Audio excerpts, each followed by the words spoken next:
കോഴിക്കോട് ഒരു തവണയെങ്കിലും വന്നവർക്കറിയാം, ഇവിടെ ഒരു ബോർഡുണ്ട്, നമ്മുടെ കോഴിക്കോട് എന്നുള്ള ഒരു വാചകം. അതൊരു പരസ്യവാചകമല്ല.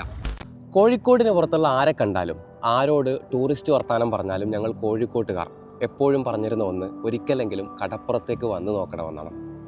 എന്നാൽ ഇന്ന് അത് പറയാൻ ലേശം മടിയുണ്ട്. കടപ്പുറത്തിൻ്റെ പല ഭാഗങ്ങളിലും ഇതാണ് അവസ്ഥ. ആളുകൾ കുളിച്ചുകൊണ്ടിരുന്ന ബീച്ചിലെ വെള്ളത്തിൻ്റെ നിറം പോലും ഡ്രൈനേജുകൾ തുറന്നിട്ടത് കാരണം പലയിടത്തും ദുർഗന്ധം വമിക്കുന്ന ഇരുണ്ട നിറത്തിലുള്ളതായിരിക്കുന്നു. ബീച്ചിൽ വരുന്ന ഓരോരുത്തരും ഈ ഓവുചാലുകൾ മറികടന്ന് വേണം ബീച്ചിലൂടെ നടന്നു പോകാൻ. ആ നടന്നു പോകുന്ന വഴികളിലാണെങ്കിൽ ജീവികളുടെ അവശിഷ്ടങ്ങളും പ്ലാസ്റ്റിക് കവറുകളുടെ കൂമ്പാരങ്ങളും. ഇതിന് ഉത്തരവാദികൾ ആരാണ്? ആളുകൾ കുളിക്കുന്ന, വന്നു പോകുന്ന ഇത്രമേൽ പ്രശസ്തമായൊരിടത്തേക്ക് ഇങ്ങനെ ഡ്രൈനേജുകൾ തുറന്നിട്ടിട്ടും കോർപ്പറേഷൻ ഒന്നും ചെയ്യാതെ നോക്കിയിരിക്കുന്നത് എന്തുകൊണ്ടാണ്? ലോക ടൂറിസ്റ്റ് ഭൂപടത്തിൽ ഇടം നേടിയ കേരളത്തിലെ അല്ലെങ്കിൽ ഇന്ത്യയിലെ തന്നെ ഏറ്റവും പ്രധാനപ്പെട്ട ടൂറിസ്റ്റ് ഡെസ്റ്റിനേഷനിൽ ഒന്നായ കോഴിക്കോട് ബീച്ചിനെ ആരാണ് കൊല്ലാൻ വിട്ടുകൊടുത്തത്?